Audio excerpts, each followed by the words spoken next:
Hello everyone and welcome to another video here in the channel. Today I have a very interesting topic. I've been playing around with this like little figure right here. You saw it from the last live stream, and I thought, hey, why not teach Polypaint? I don't think we have a Polypaint video here on the channel. So today I'm gonna show you how to go from this to this right here, very nice Polypaint thing, all the way to Marmoset so that you can get a final render without UVs, without having to go through the whole pipeline, just so that you can show it to your friends, show it in your socials, and get a very nice piece for your collection. So hang on tight and let's go to learn about Polypaint. So before we start painting Wolverine here, one of the things that we need to understand is how Polypaint works. And to do that, I'm very quickly going to grab a sphere right here and just make this a Polymesh 3D. This is very important. And the way this works is simple. Over here on the top side, you can change how the brush affects your mesh. By default, the brush will be doing this thing. It will be pushing the surface up or down, depending if you're in CSUT or CAth. But if you turn that off and you turn RGB on, you're going to be able to select the color and then paint on top of the color. We have a problem. If we change the color, the whole object is changing color. This is because right now there is no set color for the object. So I'm going to set it all the way to white. I'm going to go to the color menu and I'm going to say fill object.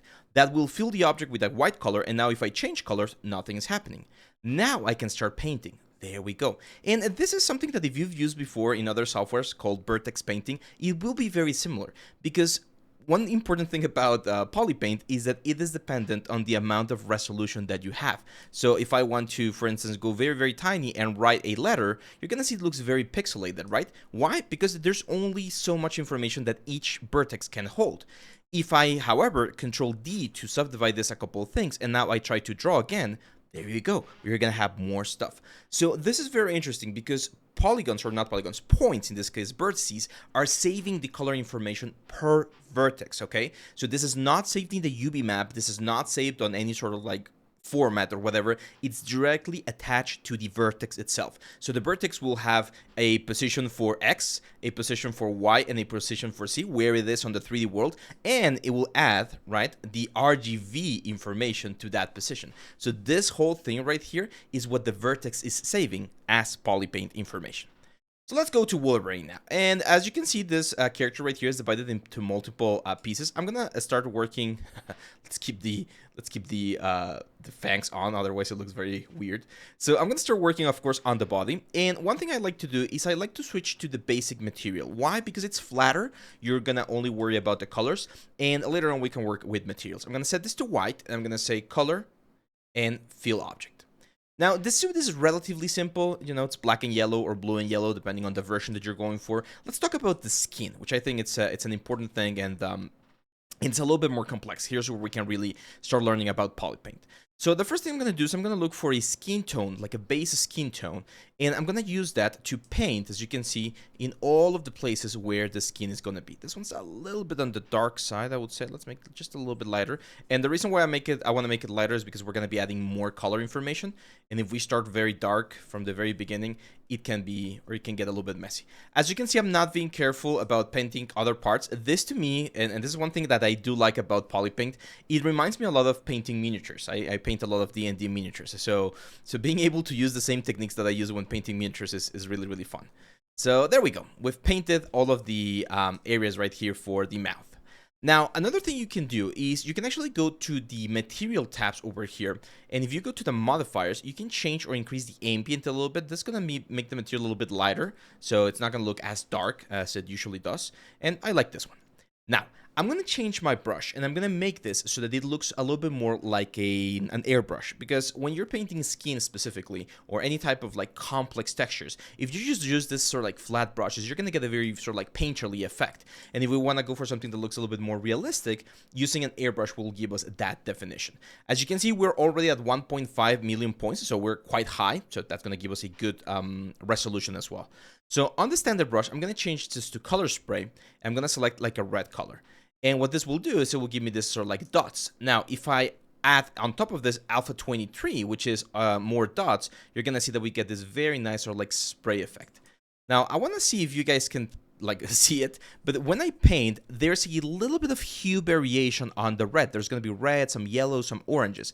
This is because the color spray has a specific little setting right here called the color intensity variance. If you set this all the way to the top, we're going to get a rainbow effect, which could be working for like, I don't know, like a fairy dragon or something, right? And if you bring this down to like a 0.2, which was the default one, we're going to get a little bit of variation between similar hues. I really like using this one. I really like using this profile specifically because it gives me that like variation on the character. So the red color we're gonna use to fill in all of the areas where the character has a little bit more blood circulation. So muscle areas, of course, the inside of the mouth.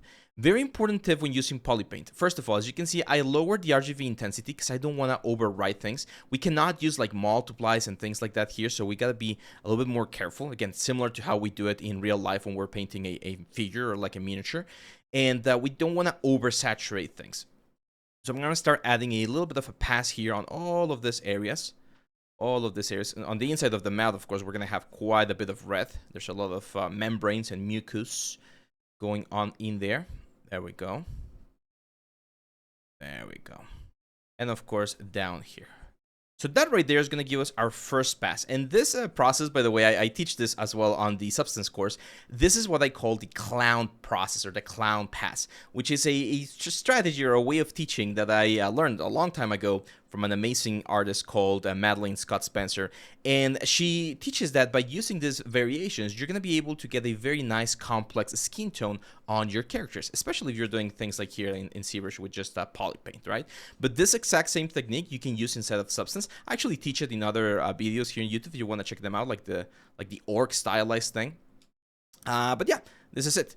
So once we have the reds, we're going to now jump to the blues. And again, we're keeping the RGB intensity low. Where are the blues going to be? On the crevices of the character. So as you can see, I'm going to start adding a little bit of that here on all of the folds, all of this area right here. A little bit on the lips. Lips tend to get a little bit darker, just a little bit. So we're going to add that right there. Maybe here on this sort of like cavity that we have here on the cheekbone.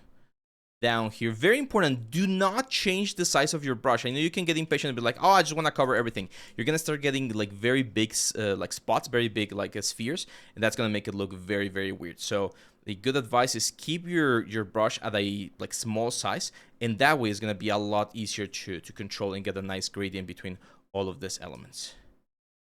There we go. And again, this is a very similar technique to what they do when they're painting like statues. They're going to be using airbrushes and layers of paint to generate the complexity that we're trying to do here. Now I'm going to go for like a yellow, which is going to be for bones and cartilage. So I'm going to add, for instance, a little bit there on the nose. We're going to add more red on the nose in just a second. A little bit here on the chin. A little bit here on the cheekbones, right? Not too much. As you can see right there, I went a little bit overboard. So it's very, very important that we try to keep things subtle. We always want to try to keep things subtle. There we go. That's giving us a nice little base all around the character. So again, the important thing about this process right here, this clown method, is that's giving us a lot of variation on the skin. Because what we're going to do next is I'm going to sample a place where I have the original skin color, which is this one. I'm going to set my RGB intensity to something like 6 or 5, and I'm going to say color and fill object a couple of times to sort of like overlay the whole character and tone down all of those elements. As you can see, I just did it like a couple of times, like 2 or 3, maybe 5 times. And that's going to remove some of those blue colors, but we're still kind of going to see them through the whole character, right? I'm going to go back to the reds. I'm going to increase the intensity a little bit because I want to add a little bit more sort of like a blush on the upper cheek parts right there. And you're free, of course, to play with the colors and change as much as you want. Right now, you can see the whole character also got a little bit of a pass for that skin color, which is fine. But yeah, that's pretty much how I would approach this thing right here. Now that we have this, I'm gonna go for instance for like a dark greenish color. I'm gonna make this a little bit bigger, and I'm gonna start adding a little bit of like dirt here on the skin. I like the green because it blends nicely with the other colors, and it's sort of like to push a little bit of the what's the word? Actually, I'm not liking that green too much. Let's go for like a dark blue. It's gonna push the sort of like pores of the character. I'm gonna show you another technique that we can use, but I'm just gonna use like a little bit of dark blue, especially here on the lower sections right here. There we go. Now what we can do is we can again sample the skin color and I'm gonna push the value up a little bit and make it a little bit more yellow. And we're gonna use this to do something called a highlight, where we're gonna start adding a little bit of this sort of like glowy effect on the parts of the skin that are being like raised a little bit more than others. So it's kind of like doing a makeup tutorial right here, where we're adding a little bit of that effect in some of the, again, like recent parts of the character. And that's going to give us an interesting variation there on the skin.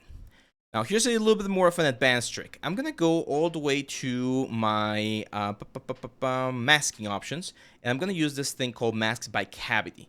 If I do that, as you can see, all of the cavities are going to be masked. And what I can do is I can invert that mask, and we're going to get this right here, right? All of the pores, all of the wrinkles. And if we go again to the masking, we can soften it up a little bit. So just blur mask once. And I'm going to grab a dark red color, and this is going to be kind of like an ambient occlusion pass. Again, with like an intensity of like maybe 5-7%, just color and fill object a couple of times. And when we remove the mask, especially if we jump to a flat color, you're going to see that we now have a little bit of that. I think we can still push it a little bit more. So I'm going to say color, fill object a couple of times. There we go. Look at that. So now we've inserted a little bit of that sort of like dark color into the skin tones of the character. We jump back to the material, well, that's the starter material to the basic material, you're going to see that the skin is going to start looking way, way more interesting. Don't worry about the suit. We're going to work with the suit in just a second. But right now, we're focusing on the skin. Now, again, using a sort of like a darker color red, I'm probably going to add a little bit more pigment to the lips. Let's increase the intensity a little bit. I'm just going to like redden them up a little bit here on the character. Not too much. Not too much. Just so that it like separates itself from the tone of the rest of the element. And as you can see, by using this airbrush technique, we get a lot of complexity on the textures that will be a little bit complicated to get just with like basic colors. Like imagine having to paint every single pore yourself. It's just not a good way to do it.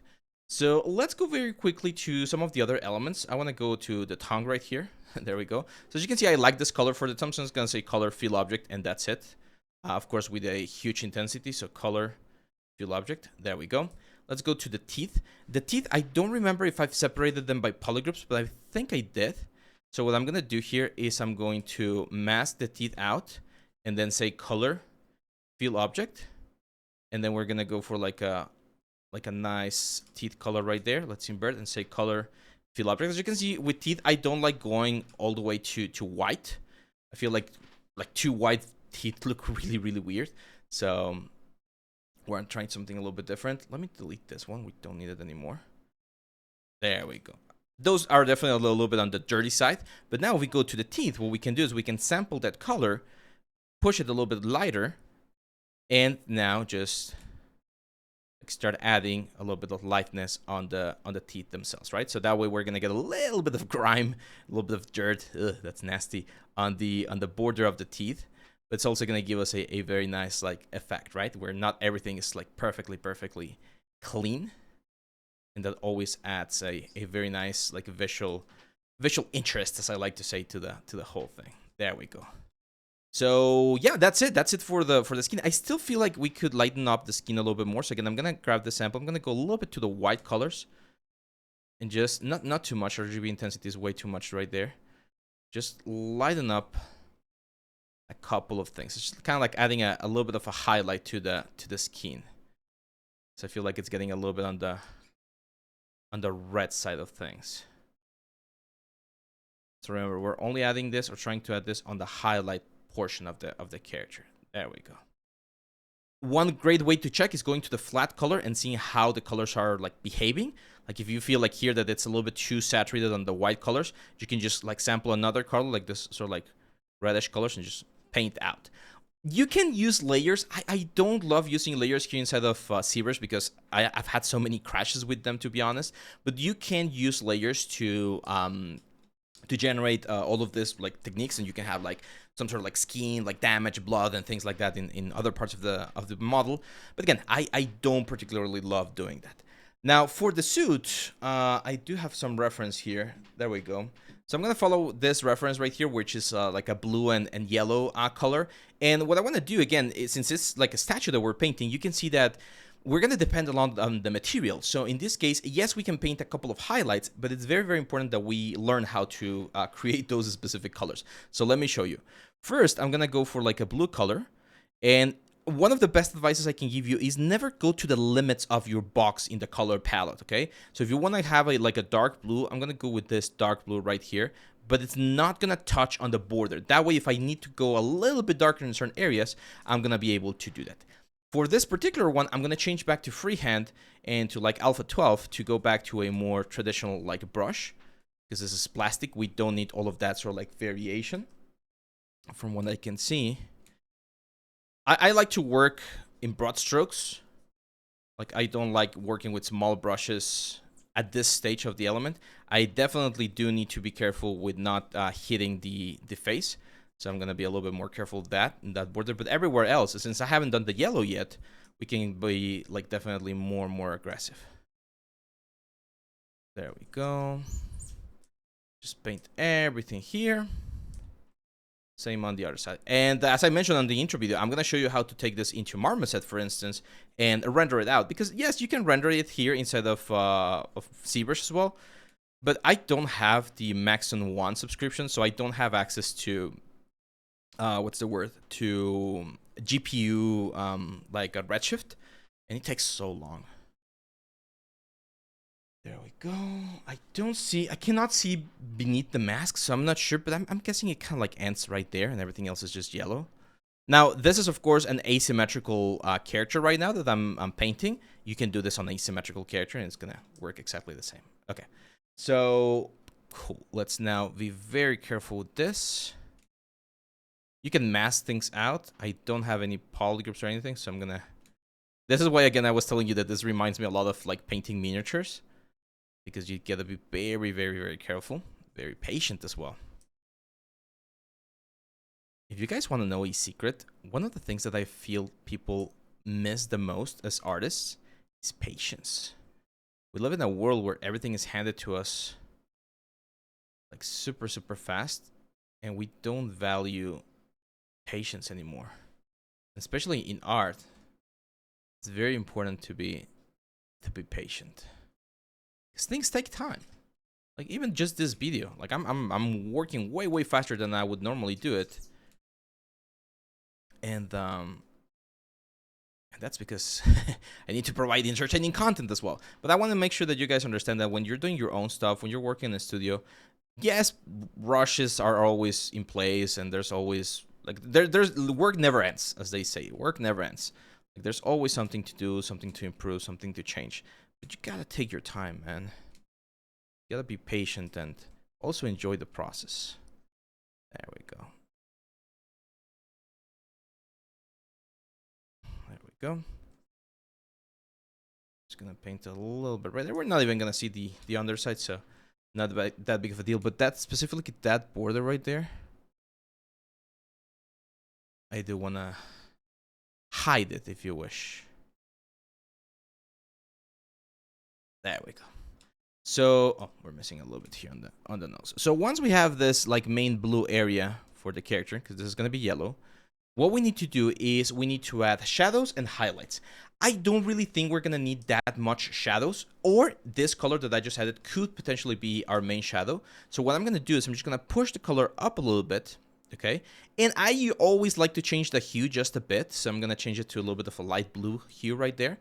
And I'm gonna start adding, again, with a light RGB intensity, some highlights on some of the main like wrinkles that we have right here, okay? So where I see like a big bump, I'm just gonna softly start adding this sort of like a blend so that we start getting a nice definition. That way we're able to tell what's going on, because otherwise it becomes very complicated, right? So it's kind of like helping the render or helping the material show us where the highlight points of the mask are. Something like that. For instance, here on the cheekbone, we're gonna add a little bit of color here on the cheekbone. I'm gonna just grab the blue color again because we missed a little bit here. Just gonna make sure that I'm not missing any part of the back of this sort of like wings. Haven't seen the movie, by the way. At the time of this recording, I have not seen the movie. Unfortunately, I've spoiled myself because people are just so eager to share all of the freaking details. But I have not seen the movie. Okay, let's grab that color again. I think we can go a little bit lighter because we're at 50%. And again, very softly. Here you can also use your pen pressure to kind of like blend and and generate these very nice highlights to push out some of the elements of the character. Now, the gradient sometimes doesn't help, so I'm gonna go to document, and here on the range, I'm just gonna bring it all the way back. There we go. So it's definitely getting a little bit dark. I'm gonna use a big brush to add myself a little bit more light. And this is kind of like cheating the render engine, because I'm painting the light. Instead of letting the render engine decide where we're gonna have the light, I'm painting the light to bring out certain parts of the character, right? Now, a big question that we get about Polypaint is like, can you bake this down into a UV map? Like, if you really like how this turned out, can you bring this into a UV map? Yes, of course. Of course, you can bake the Polypaint into a UV map, but first you need a UV map. This sculpture right here does not have one. Therefore, I'm not going to be able to bring that or to transport it, but you could definitely do it. Why do I not paint with Polypaint inside of ZBrush for my final projects or for my sculptures? Because you can only paint color, unfortunately. You can control the material behavior using the parameters of the material like I showed you, but you cannot paint like roughness, or you cannot paint metalness and things like that. So if you're doing like hand-painted style, this could potentially be a good way to do it as well.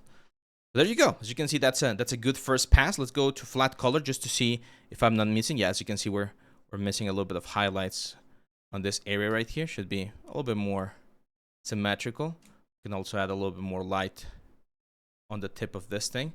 Flat color is very nosy. it's immediately gonna tell you if you missed a spot or if there's something wrong on your colors. So you should always listen or check your flat color, because that's the actual information of your character. Now what I'm gonna do, let's go back to basic material. I'm gonna again grab this light color. I'm gonna push it a little bit higher. And if I want this thing to look a little bit glossier, I'm gonna hit it on just a couple of specific spots, not everywhere.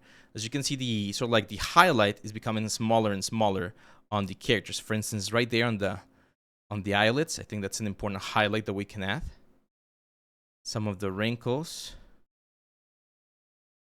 Okay, there's just a little bit of detail to push a couple of the elements out, but it's not gonna be as big or as intense as the initial sort of like light color. It's just a nice little blend, and I like this. It kind of gives me this sort of like, again, hand-painted style. I think it works. For instance, here on the nose. Oh, I actually forgot to paint the wing of the nose a little bit there. There we go. Let's grab the highlight again. That's a little bit too much on the highlight there. So there we go. A little bit here and a little bit here. And of course, for instance, we can hit the little point right there. Just a little bit of a halo on the tip. See that? There we go.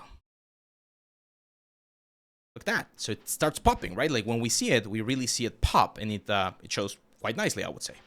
Now, I'm going to pause this real quick, because otherwise this video is going to be super, super long. But I'm going to repeat the exact same technique, but with the yellow. I'm going to add a base yellow. I'm going to add like a darker yellow, and then I'm going to highlight that yellow, and then I'm going to add some highlights. I'm going to show you the like final process, but I definitely need to move a little bit quicker. Otherwise, again, this is going to be like a 40-minute video. So give me 1 second, guys. And that's it. I feel like a cooking show where I show you the final result, but it's the same techniques, guys. I just like save yourself a little bit of time there. But as you can see here, if we go to flat color, you can see that in the yellows, I used a couple of dark tones. It's kind of like a mustard color, and then the base yellow, and then some highlights to really like push some of the elements up. And this is what we get. We get a very, very cool result right here. Now it's time that we take this into another engine, such as Marmoset, to really give us a nice render, because even though it looks quite nice here on the viewport, and you can definitely use this as a share on your social media or something, if we add ray tracing shadows and reflections and things like that, we can really, really push this to the next level. So first, what I'm going to do, well, actually, we don't really need it. I was going to paint the eyes, but we don't need it. So what we need to do here is I need to prepare all of the subtools that I have right here. The mask, all of these elements. I need to decimate them so that we can export them and they're not as heavy. You could, if your computer is strong enough, just export them as they are. And I'm going to say C plugin, decimation master, There we go. C plugin, decimation master. I'm gonna say pre-process all. This will. Oh, wait a second. Let me cancel that because there's one thing very important that I forgot there. Let me see if I can cancel real quick. Come on, come on. There we go. So C plugin, we're gonna use and keep Polypaint. This is very, very important, okay? We're gonna keep the Polypaint right here. Otherwise, when you decimate, you lose everything. So let's just draw one more. There we go. And now we can say C plugin and pre-process all. Okay, and it will, right now it's not going to decimate, it's just pre-processing the whole thing, but it's keeping the Polypaint in mind. It's like retaining that information pretty much. And as soon as it finishes, we're going to decimate everything, I would say to 20%. So we're going to go from 7.7 million points to, I don't know, like 1.5 million points or something like that. So let me wait for this to finish and we'll continue. There we go. So now that everything is completed, I'm just going to go again to C plugin, and here I'm going to say decimate all to 20%. And if we follow the instructions properly, we should be getting a decimated mesh right there. It seems like we get a little bit of an issue with something. This one right here, I'm not even sure what that piece is, but everything else looks nice. What the hell? Okay, that's a very ugly mistake. Not sure what tool that is. It's this thing right here. Not even sure what that is. I'm just going to delete it. There we go. So we should be left. Oh, it was the base on the back. Okay, it's fine. So once we have this, as you can see, we're all the way down to 1.3 millions. I can just go to C plugin, and then again to FBX export import. We're going to export visible, then FBX is important, and smooth normals. Hit export, and there we go. I'm going to set this on the desktop for now. Let's just call this Wolverine Polypaint, because I already have one right there. And let's jump very quickly here to Marmoset Toolbag 4. So Marmoset is an excellent tool. I've talked about it before. I don't have a course on my site right now about Marmoset, but we'll probably have one soon.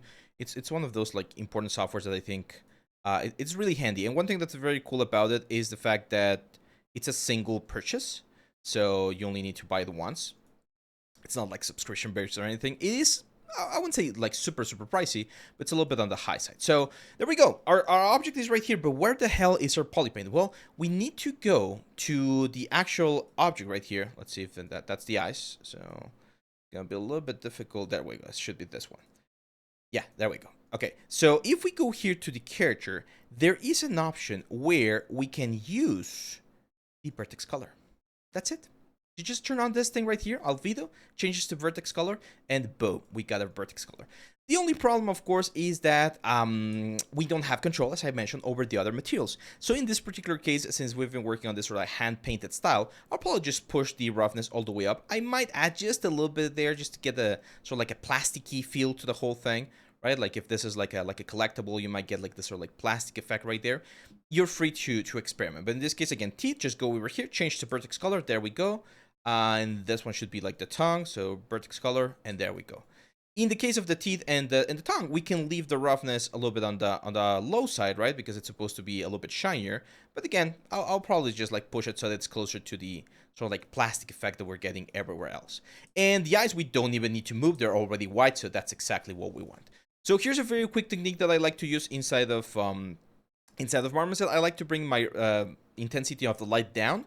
Go to like a Rembrandt effect, so I'm just gonna add a point light right here, hitting the main side of the character. You want to have like the little glow effect. You kind of want to have the light similar to how you painted it. So as you can see, I painted this sort of like top light coming into the character, so you want to sort of like keep it there. I'm gonna increase the intensity definitely, so something a little bit more intense right there. Diameter, definitely gonna increase it up so that the shadows are a little bit softer. We don't want super harsh shadows. We talked about this on the last live stream if you haven't seen it. Course, check it out. I'm gonna bring the glossiness back down. I think that sort of like effect helps with the whole like character right there. And then we're gonna go to the back side right here. I'm gonna add another light, and this is gonna work as my rim light, right? I usually like to play with colors or with temperatures. In this case, I'm gonna go with colors, so I'm gonna go with like a very intense cyan color right there. We can increase the brightness, increase the shape as well a little bit so that it hits more of the sides. And the cool thing is, all of this is real time, so at any point I could just like move a couple of these things around.